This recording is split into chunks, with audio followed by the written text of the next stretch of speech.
Well, good morning. I would like to introduce Marbeth Holmes. She is from Nash Community College, and she is over their Student Wellness Center.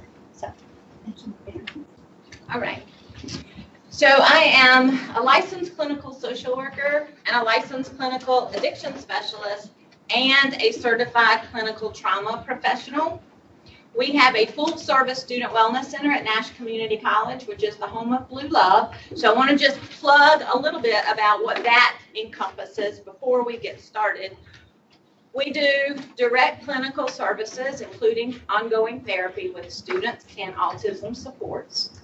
We have our Minority Male Success Initiative MAIL program under that to provide access to resources to empower their success. We have a domestic violence and sexual assault legal advocate that actually accompanies our students to court and helps them get restraining orders as needed. We have a collegiate recovery program and that is nationally recognized, and we also partner and have a single stop program, and some of your schools may have single stop that screens and recertifies for SNAP benefits, Medicaid, tax earned incomes, tax credits, and provides tax prep services, financial counseling, and legal services and referrals. And thus far, we've helped students with expungements. We've identified $4.5 million in 4 years of benefits. So having said all that, I know you don't work at Nash, but you should try to work at Nash. Nash Community College, I think, is just fabulous. And you will see lots of Blue Love today. But because I'm a trauma clinician, our services are trauma informed. So the information we'll provide to you today comes with that lens. So we will have an overview of fundamental counseling skills, identify ways to help families prepare for college, discuss ways to facilitate career exploration with students, learn a little bit about building rapport and creating a safe space for all students, and then some other information that I just think anybody working with you as coaches or advocates needs to know, and a question and discussion session. I don't really like to call it questions and answers because sometimes I don't have the answer. So one, and I hate we can't see the top. Is there any way to see the top of the presentation? Do you know how to make that happen? Okay. It says law, statutes, and duty. So the first one is FERPA. That's fine. So FERPA, if you're working with a school, for a school, your job depends on your ability to apply FERPA regulations. This is our Federal Education Rights and Privacy Act. I passed out a FERPA training quiz. I'm not a FERPA expert. I know enough to keep my job. And if you look at these 10 questions, you will too. The answers are in bold. But this is primarily about sharing educational information of students and when and how and to whom you can do that. And parents will call you and want to talk to you. And if you're working on the community college side, your community college student has to have released permission for you. If you're working with high school students who are under 18, those stipulations are different because parents have the right to know information about their students. So this handout will be very useful, but I'm not a firm believer in reading that out. But I do think educational record is important to note, and what you can and can't share with them. And that legitimate educational interest, number 9, the individual with faculty and staff administrator can access a student record in order to perform his or her job or duties. So keep that in mind. It's not because you know someone from your neighborhood and you want to see their grades out of curiosity. You must have a reason to access the records. So I just thought that would be very handy. So FERPA has an explanation point because that's a yes, absolutely. HIPAA, not so much. I am HIPAA compliant because I am a licensed clinical social worker, and our Student Wellness Center mental health services are all confidential, and we are HIPAA compliant. Unless you work in student health or the mental health component, you are not HIPAA compliant. However, under FERPA, what you share is almost as confidential and limited as FERPA would. But FERPA is about the health record. If you know that a student has diabetes and they haven't put it on their school, their high school, need to know information, that's a conversation to have with the student, not a conversation to have with academics and records. Let your student know they need to report that. The duty to report. How many of you know that every citizen in the state of North Carolina, regardless of whether they work for a school, a community college, the government, law enforcement, a hospital, or work at all, has a duty to report? So I gave you this. I'm a member of the North Carolina Coalition Against Domestic Violence and also from the Coalition Against Sexual Assault. So I printed this out. This is the most recent mandated reporting in North Carolina. Requires, who is to report? What does it say? A person generally has no obligation to report evidence of a crime. There may be strong practical and moral reasons to do so. And then it says everyone has a duty to report in cases where there is suspected, not proven, suspected child abuse or neglect by parents, guardian, custodian, or caretaker, abuse, neglect, or exploitation of a disabled or older adult, elder. Physicians and hospitals must report to law enforcement, but look at what schools, principals that report immediately, must report immediately to law enforcement when he or she has personal or actual knowledge. And then also photo processors or computer folks when they see things. So that is important for you to know, but also to share with everyone that you know. That does not mean you have to call CPS. It does not mean that there is actual abuse.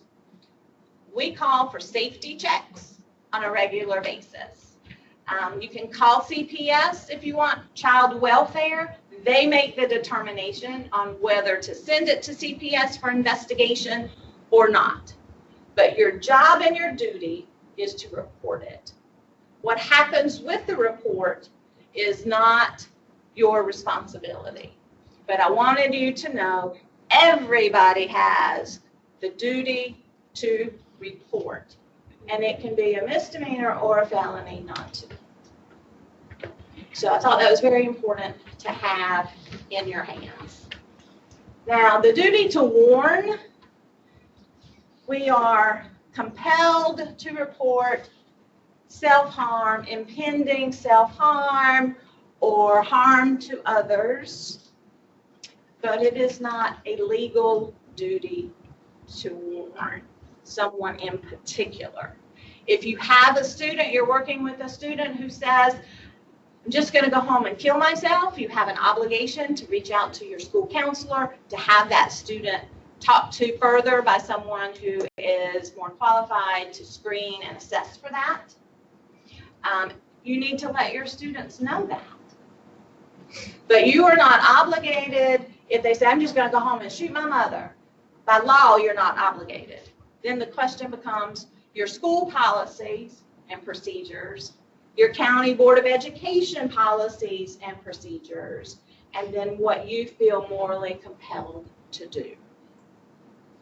But you cannot be sued if you don't in the state of North Carolina, if you don't report the potential harm to someone else. So I wanted to let you know that. I can give you cases and case studies for that, where it has been tried in the state, and then the statute is very clear that we are compelled but not required by law. So here are the fundamental counseling skills.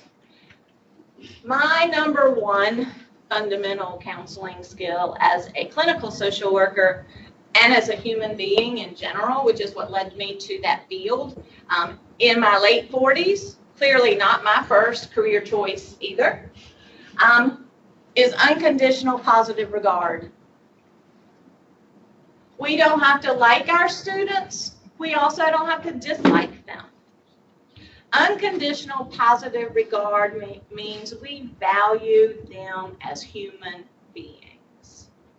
We're not out trying to build friendships. We're trying to build rapport, and there's a difference.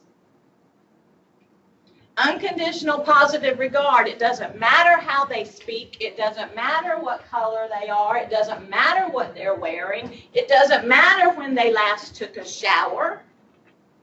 It doesn't matter if they have limited abilities. Unconditional positive regard. And to me, that is applied when they walk out that door. I don't pick up my phone or turn around and talk about them. Oh, you won't believe how Joe smelled today. Unconditional positive regard means we hold our students in high esteem at all times.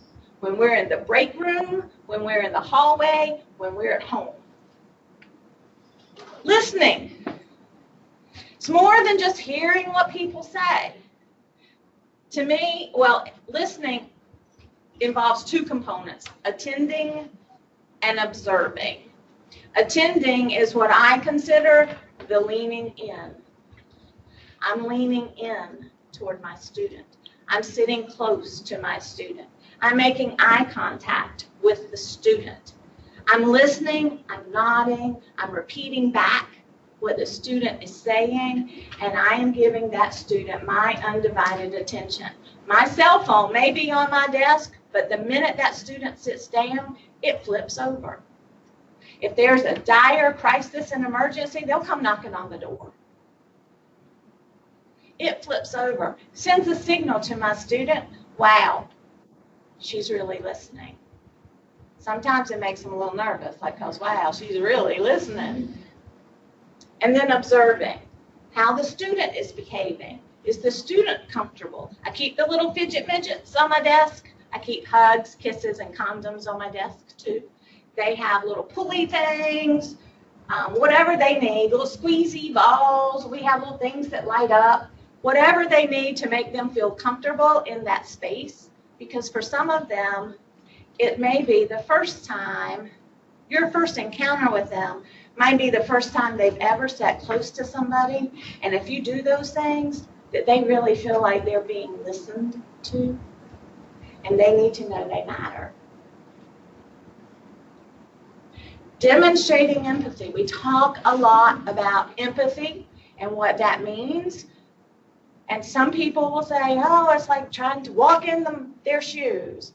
It might be. You can say that. But the reality is you haven't and you aren't. But it's demonstrating compassion and understanding together. And again, that personal human dignity and validation. It's not saying, I understand. Because I can assure you, you don't. No matter what neighborhood they come from, you don't understand exactly what they are experiencing. But you can be so very sorry they're having to go through that. And you can be there. We will get through this together. And then do it. Students, high school students especially, need people who follow through. They don't need hollow promises, and that's what they're looking for because that's usually what they've been dealt. They want follow through, and that's what impresses them. Genuineness and authenticity, be you and let them be them. Be concrete, specific. Tell them exactly what you can do, and then what? Do it. If you can't do it for them right then, let them know that too. Hey, I don't know much about Walden University requirements, but I can Google it and do a little research, and I'll get back with you next week. Let's set an appointment. It's perfectly okay to say, I don't know. What's not acceptable is to give some kind of half-right answer or tell them you're going to do something and then not follow through. The trust is broken as soon as that occurs. And when it continues to happen, they're out the door. Open-ended questions, not those yes or no's. How many of you tried to have a conversation with a teenager and you ask a question? Yeah. You ask another question? No. You ask another? Oh. Open-ended questions, and we're going to look at what they look like in a little bit. Professional use of self. And this is where I will say less is more. Your time with that student isn't about you. It's about the student. If there are some shared experiences and some common ground, build on that, absolutely. But don't spend 10 minutes telling them about what your child went through when they were applying at a school. That's not what they need. But yes, if you've experienced a loss, you can say, I've experienced a loss too, and you have my deepest sympathy. But don't try to explain your grief process to them. So a little is good, but less is more. And interpretation, be looking for those unspoken cues.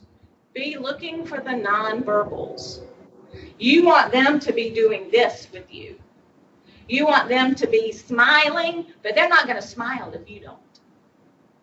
And if you're not making eye contact and you're flipping through papers and you're trying to find stuff because you weren't prepared for the meeting first, they're going to interpret that as having less value.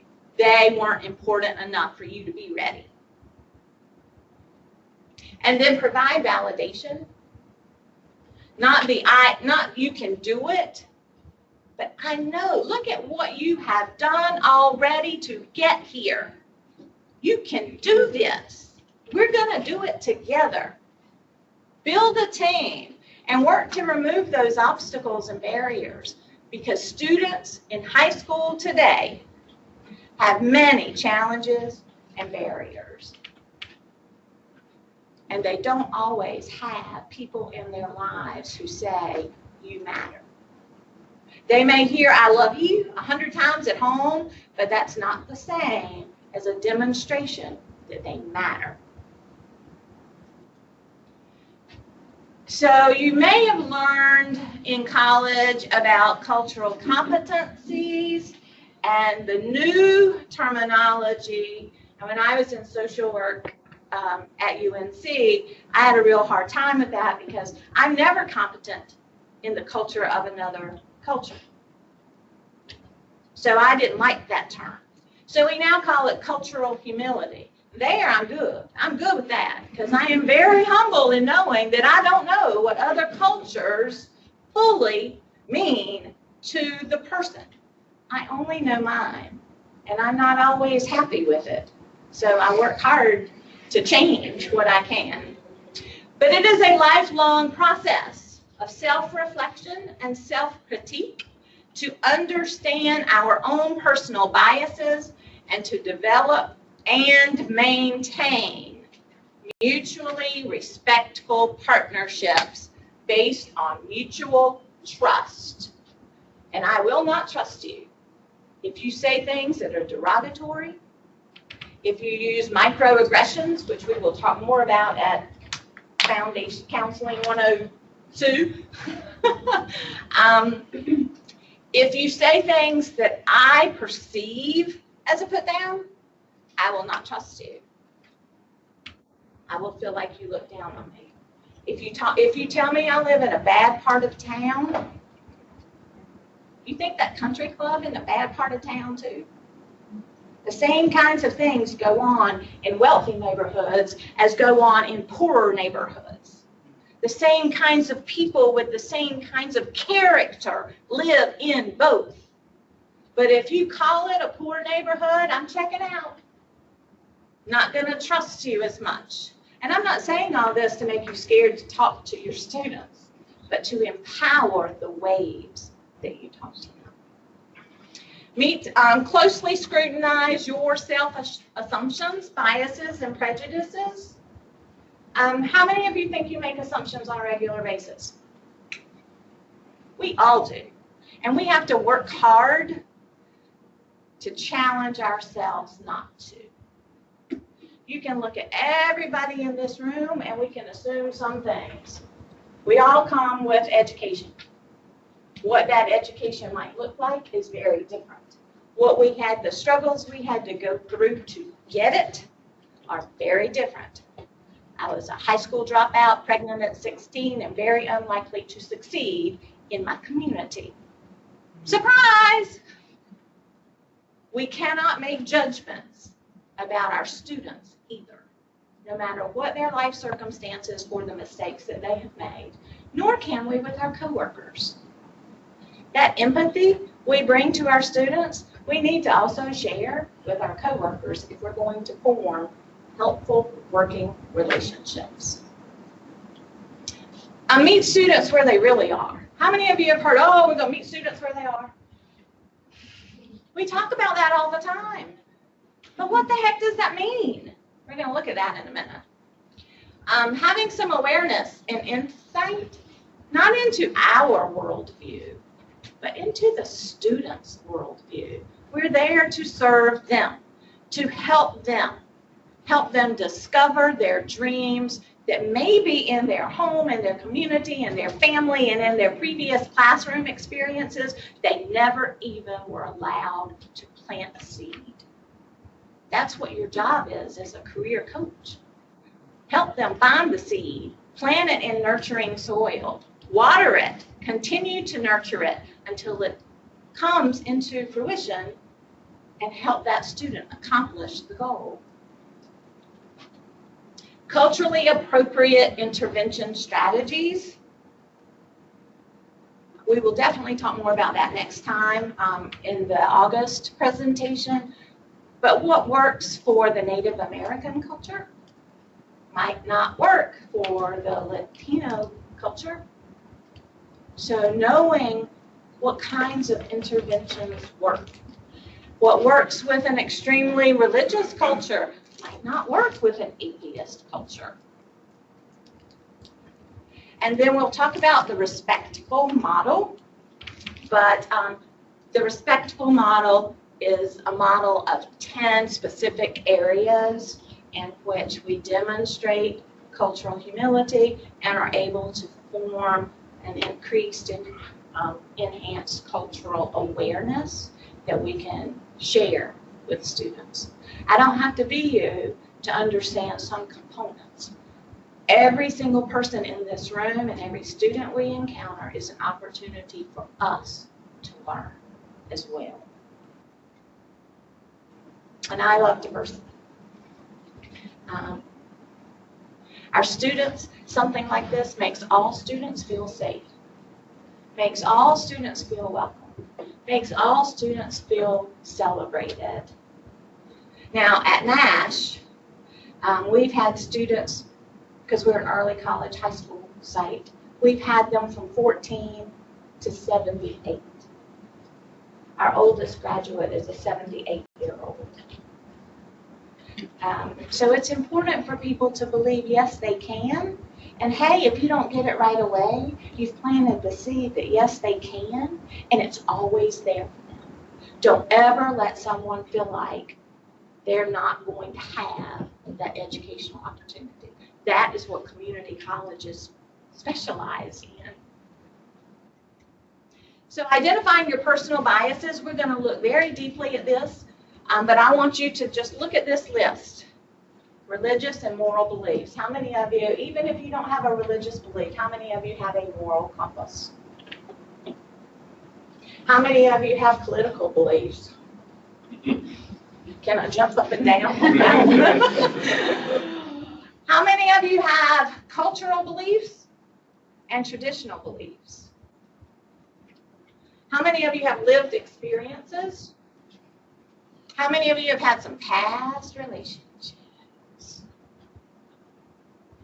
Personal hurts, traumas, loss, childhood teachings? Where did we learn those definitions of right and wrong? They were imposed upon us by the teachings of others.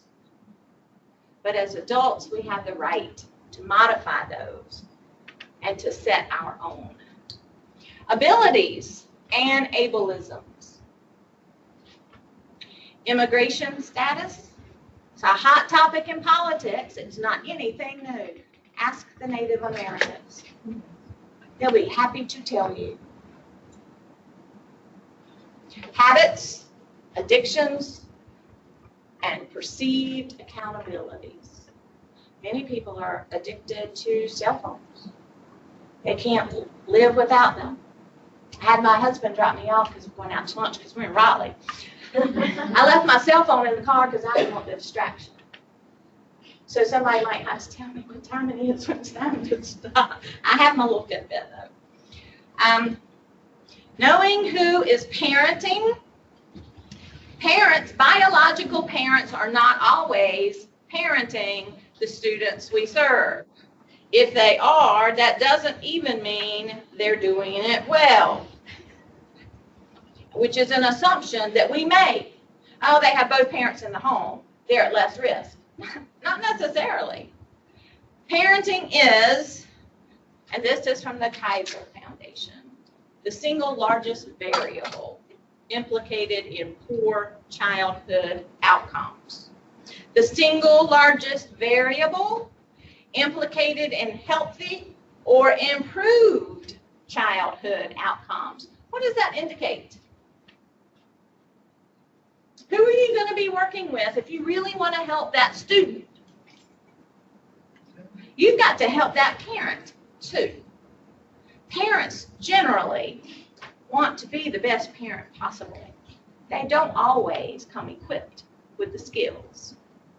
And children at birth don't come equipped with a manual, or when they are fostered, or when they are adopted, or when they are brought in as kin.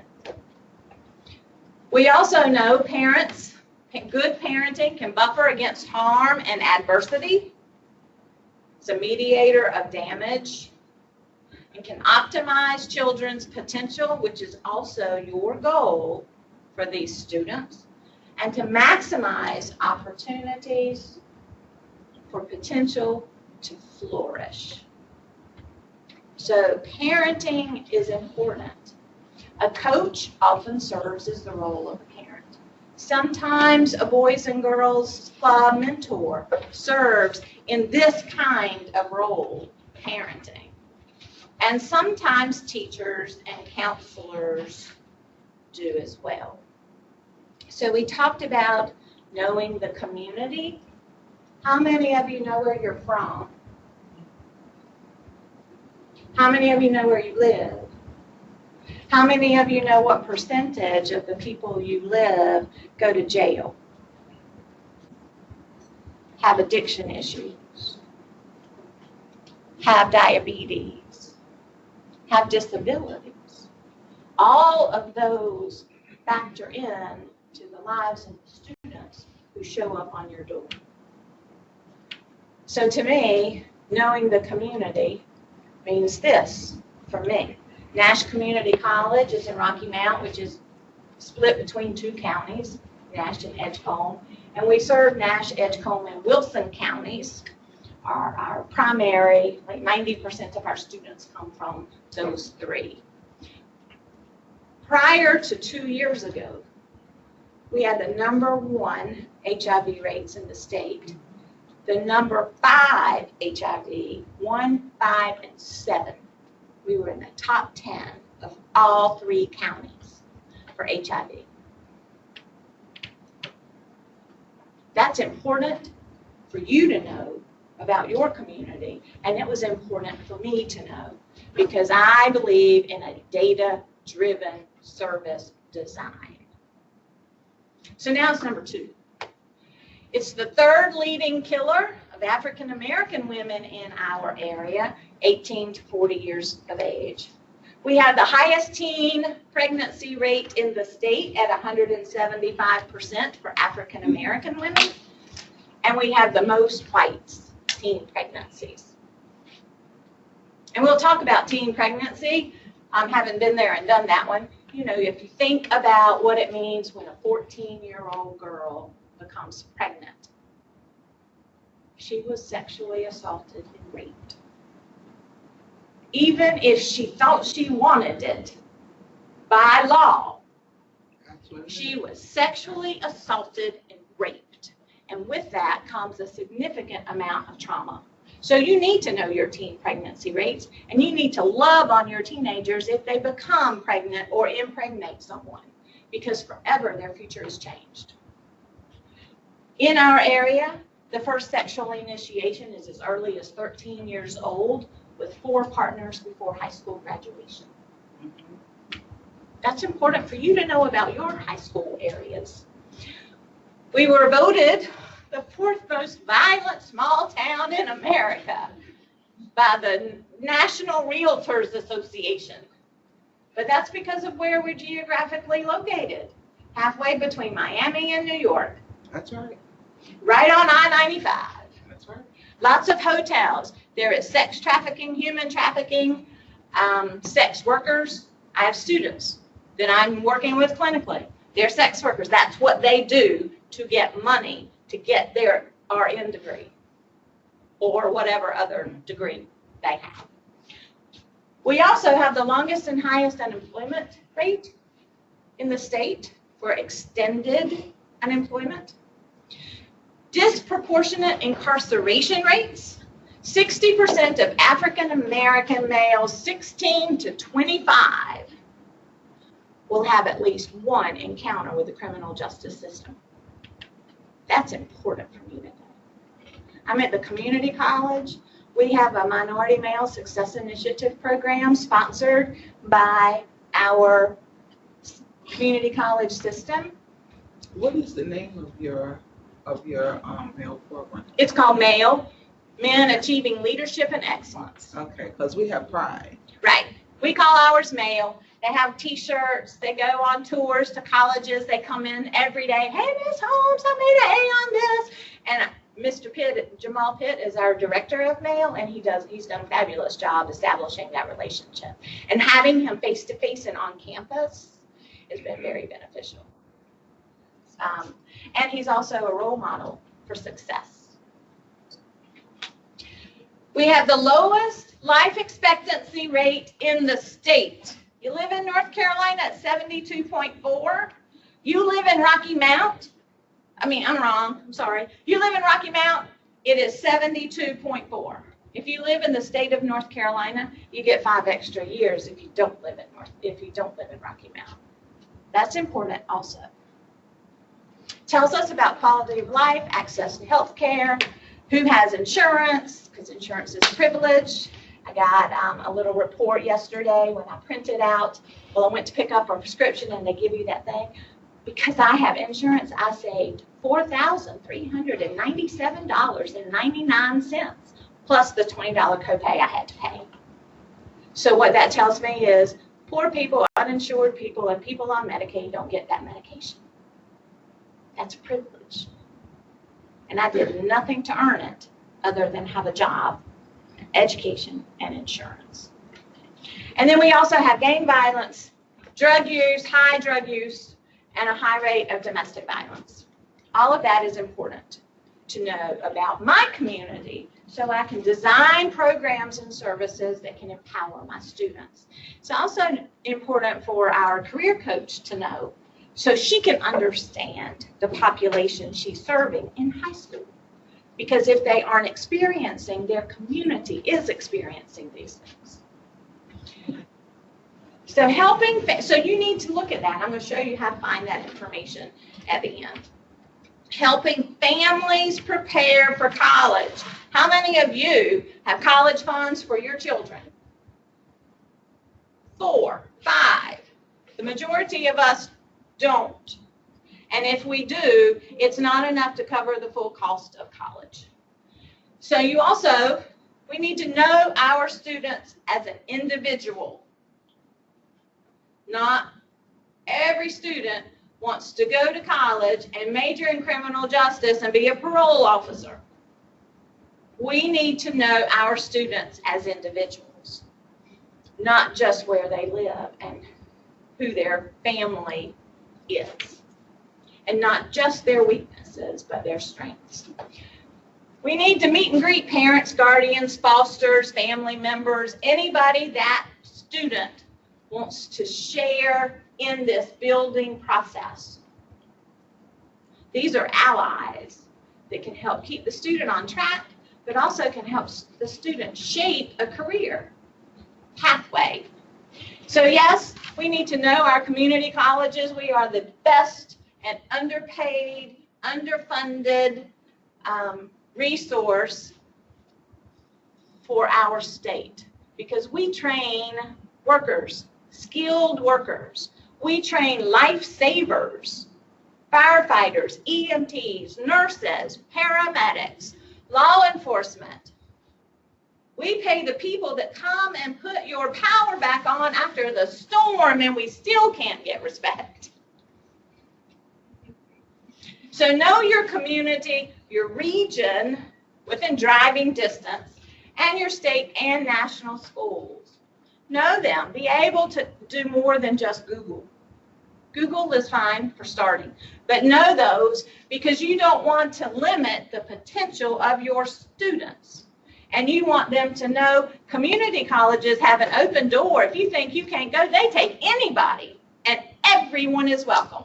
And that's what they need to hear from their career coaches when they say, I don't think I can go to college. Yes, you can. Compile and access interest inventories. Help the students navigate standardized testing. How many of you took an ACT or SAT? Oh my gosh, I still remember the stress and horror. Help them navigate standardized testing. They don't all have support at home. They don't all have people at home who can buy that great big thick $50 book or read it if they could buy it. They don't all have internet access at home to take practice tests. Introduce students to key people in admissions and financial aid, especially when you have college day. Introduce them by name. Make students feel so important when they get to meet the Associate Vice President of Student and Enrollment Services. Our president walks around and meets students too. Encourage current students by using previous successes and peer connections. If you've got a junior who wants to go somewhere you already know a senior wants to go to, hook them up together. Know those offbeat, weird, kind of specialized scholarships. There are many federal funded scholarships. There are many scholarships for students of color. You can go to the SAMHSA for students who have an alcoholic or a person with addictions in their families. There are scholarships for them. There are plenty of unclaimed scholarships at local community colleges as well. Guide that resume building. I have to tweak mine all the time, and it's still a chore. But at 16, 17, 18, help them build a resume. Help them with application letters. Learn those do's and don'ts of what they need to include or not include. It's completely different to say, my father is an incarcerated drug addict, rather than saying, I'm a person who grew up in a home with substance use disorder. Teach your students how to word things. Both say the same, but they are received very differently. And meet those language needs as best as possible. We have an abundance of resources in the Student Wellness Center, but also on our campus in multiple languages. Even our single-stop screener is in English, Spanish, and Chinese.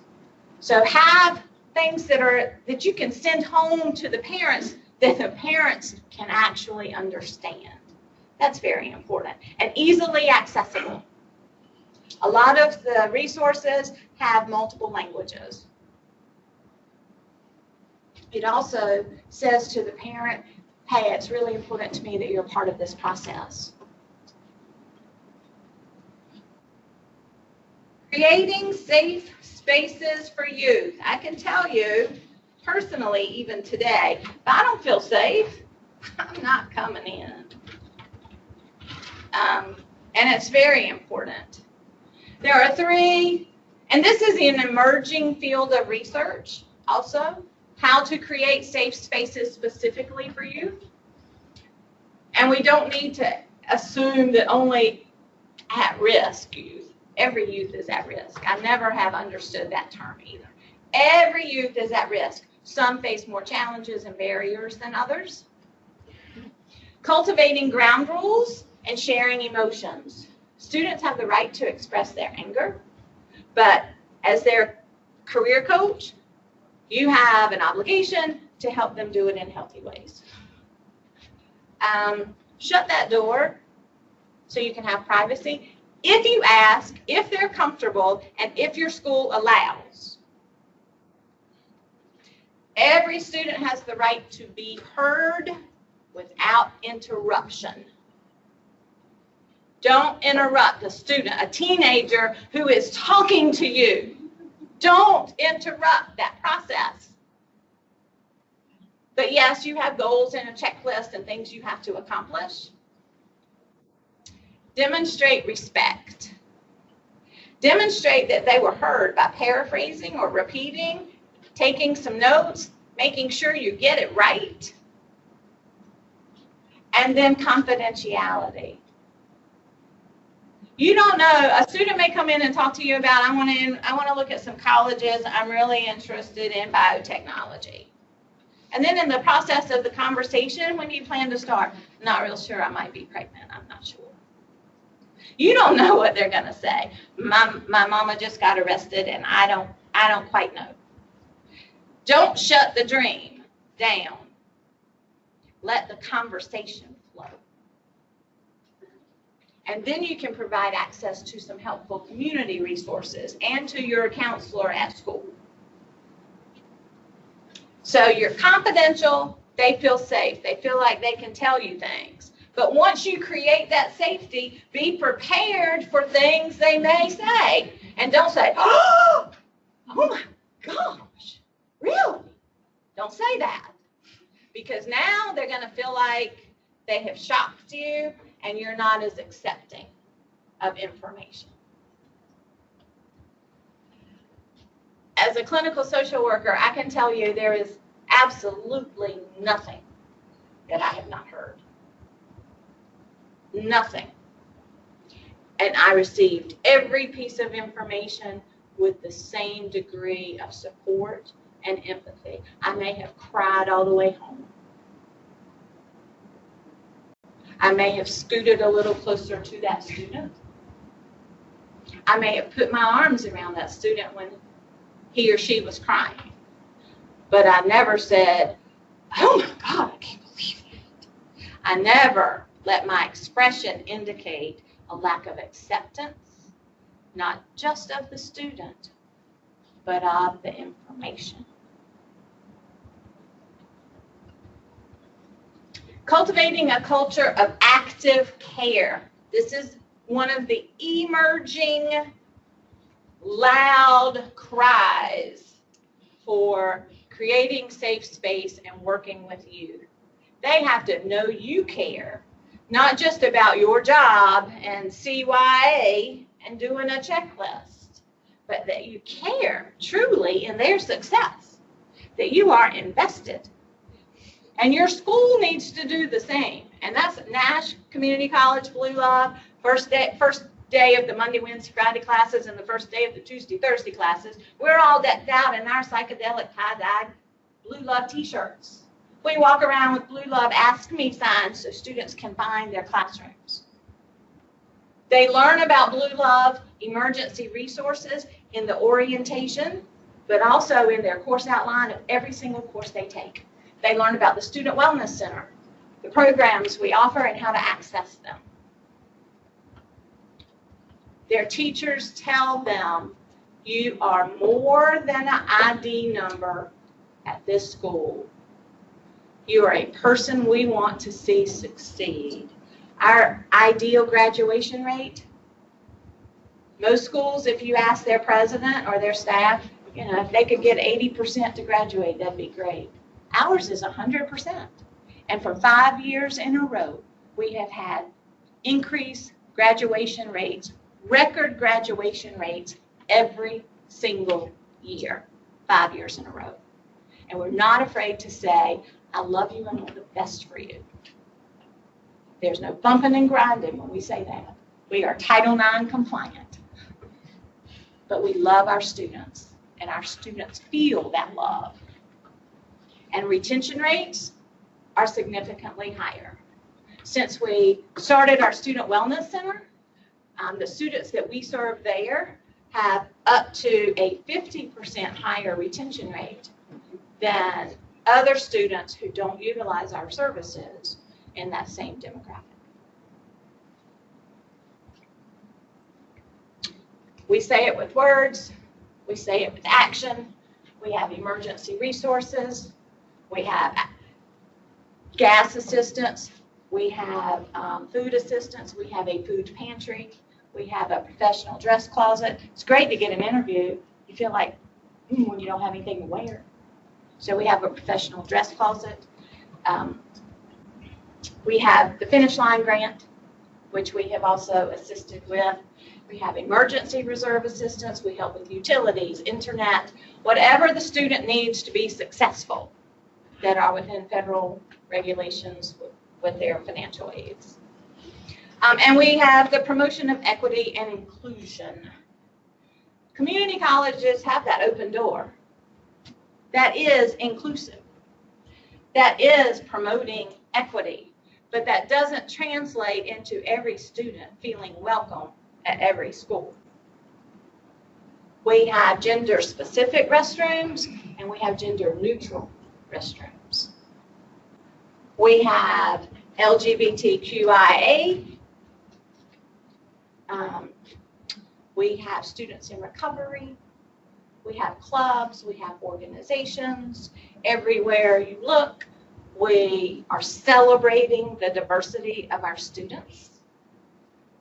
Because our students, if you have a diverse population in a college, a community college in particular, think about the community as a whole that's being empowered by the mingling of all the diversity at the community college. And how transformative that is to making people who previously felt different now feel equal, valued, important, and understood. But it also facilitates an understanding of others. And if they're going to be successful in the workplace, in this global economy, they have to understand other people too. Understanding other cultures does not translate into being enculturated. And knowledge is power. And here again, this is one of my favorite pictures of our campus, our blue love letters in the snow. You see it says Nash Community College. Big, big letters on our campus. We climb up there and take pictures. So some other things I think every person in this room and working in a school or in the state of North Carolina or living on the planet probably needs to know. 46% of all high school students currently use addictive substances. This comes from the CDC. 1 in 3 high school students meet the criteria for addiction, substance use disorder.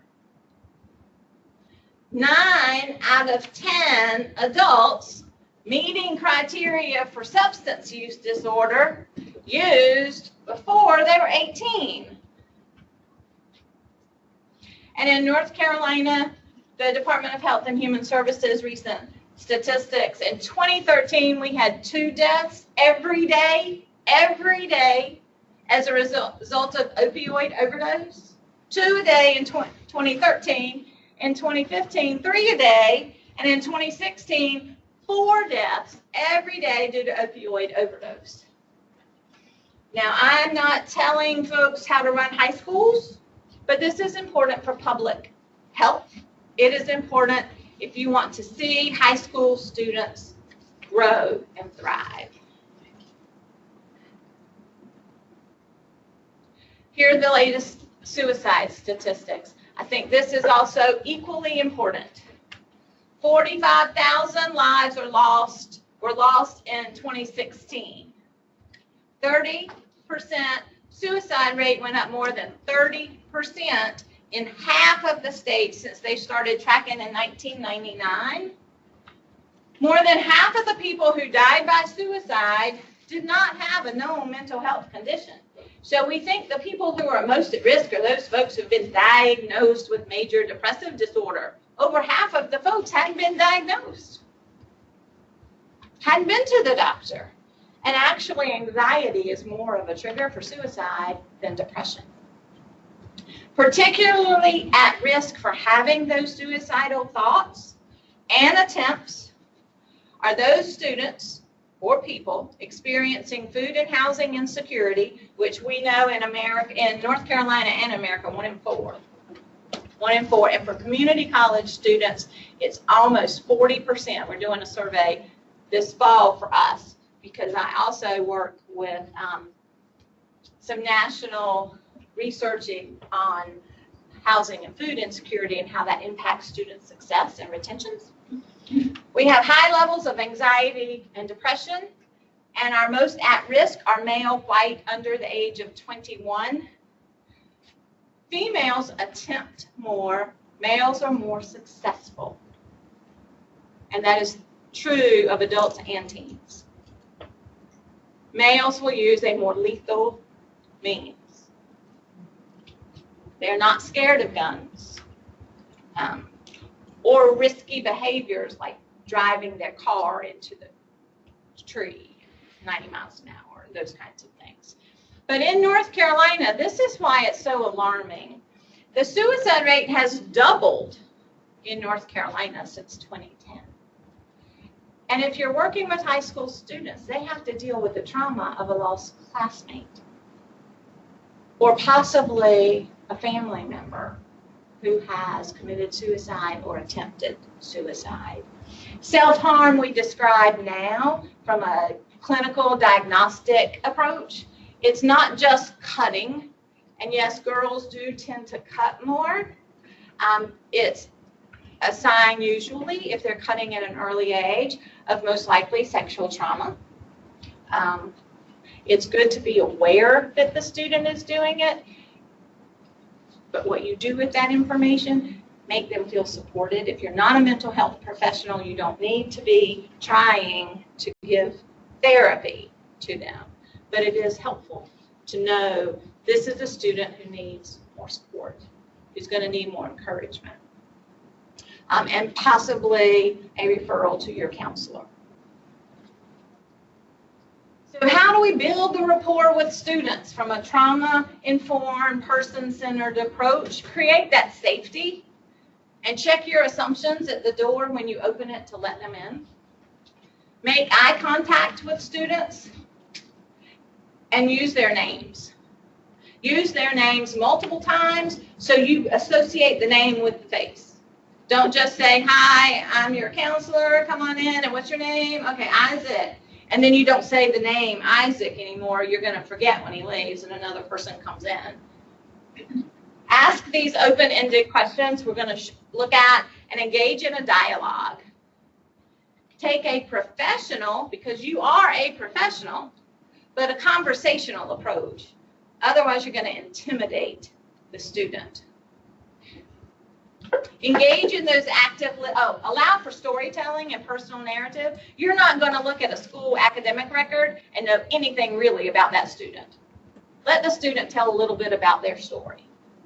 And you will learn that if you do that every time, just take a minute. Let's just take a second to talk. How are things going? You will learn more about that student than you ever would with a list of questions that you've got to check off. Engage in that active listening. Demonstrate respect. Honor the student's values. Don't insist that the student honor yours. It's not about us. It's about the student.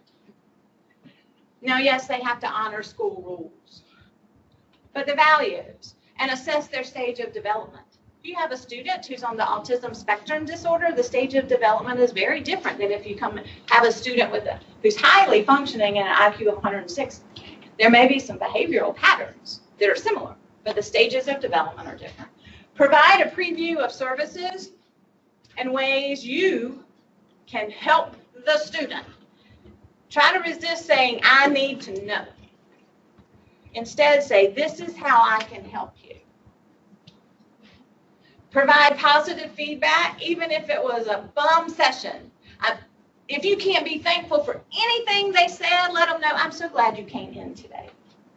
It might not have been quite as we expected, but we'll get there. Come back next time and I'll try to be better prepared. Take the responsibility of making it a good session. Don't blame the student. I asked you to look at this. You didn't look at it? Appropriate professional use of self. And stay hip. Stay in tune to the newest youth trends. Now, that doesn't mean you got to go around knowing all the words. But you do need to know a few things. My students make fun of me. I don't watch Game of Thrones. Never saw a single one. Never saw any of those Harry Potter movies. Never read the books. And I'm okay with that, and so are they. But be who you are. They do know I love football. They do know if the Seahawks are in town, in the state I'm going.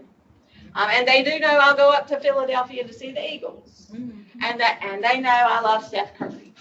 That's all they really need to know to bond with me. I don't have to know everything, but I need to know a little bit about things they're interested in. And they can make fun of me, and it's okay. And when my team loses, they don't mind coming by. That's okay. That's okay. And when my team wins, I don't mind doing the same. It's important to stay connected. So here's some open-ended questions. How would you describe your goals? Well, if I don't have any, that's open-ended, but my answer probably won't get back because I don't really know. How would those close to you describe? That's an open-ended question. These are my three favorites. What do you see as your strengths? Because a student who says, I don't really have any, or, well, I'm strong, I lift weights, that's an opportunity for you to empower that student by finding strengths in that student that they don't see in themselves. They're resilient if they've made it to your office. They're strong, they're courageous. Let them know that. What accomplishments are you most proud of? That's important. And then build on that. How do you handle stress and pressure? That's important because that forces the student to gain a little insight and take a step back to see how they handle stress and pressure. And if they just shut down, or if they get violent, or if they get angry, or if they just walk away, area and opportunity for growth. Share something about yourself that's not on the resume, that other people don't know. What's your favorite? What do you know about? Give me an example or tell me about a time. These are all great, easy, open-ended questions that start dialogue that the student can't scapegoat out with a yes or no answer. And guiding that career path, knowing your student, facilitating self-discovery through skills, strengths, aptitudes, interests, and learning styles. Your students' learning style is very important. Research to generate options. Find a way for the student to volunteer. Look at career profiles, job shadowing, interviews. Look at the labor market needs, the wage guides. Students love looking at that because they feel like they're really learning something that's going to empower a realistic and informed decision. Not everybody can be a doctor. But if they say they want to be a doctor, hey, let's look at all of the health sciences professional options. You know, right next door at Nash Community College. GPA, matching those requirements at the college programs with the students' accomplishments and the cost. Students appreciate being a part of that. And then creating an action plan that includes all this hard stuff that's very intimidating and scary for students that we have all done. And this is the SAMHSA 8 Dimensions model of wellness. I just put that in there because this is what we follow at the Student Wellness Center. And keeping in mind that our students are whole people, they're more than just an academic record. And the community data, if you want some for your area, go to the U.S. Department of Health and Human Services, go to SAMHSA, go to the North Carolina Department of Health and Human Services, the Division of Mental Health and Developmental Disabilities and Substance Abuse Services, the Department of Health and Human Services and the epidemiology reports, to the Jordan Institute of Families. UNC School of Social Work is a great resource of information online, and your local health departments. And these are resources for you as a youth coach, career coach. If you're working with youth in any way, all of these are great resources. The Association for Multicultural Counseling and Development provides great resources for folks working with youth from different cultures, helping with that cultural sensitivities and understanding. And then we'll talk a little bit more about meeting those kinds of needs in the next session. And I will leave you with this just to show you, I am telling you, it is true. That was the cover of our catalog.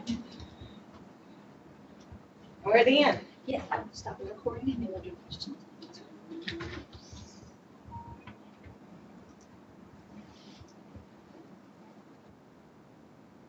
It's 11:11.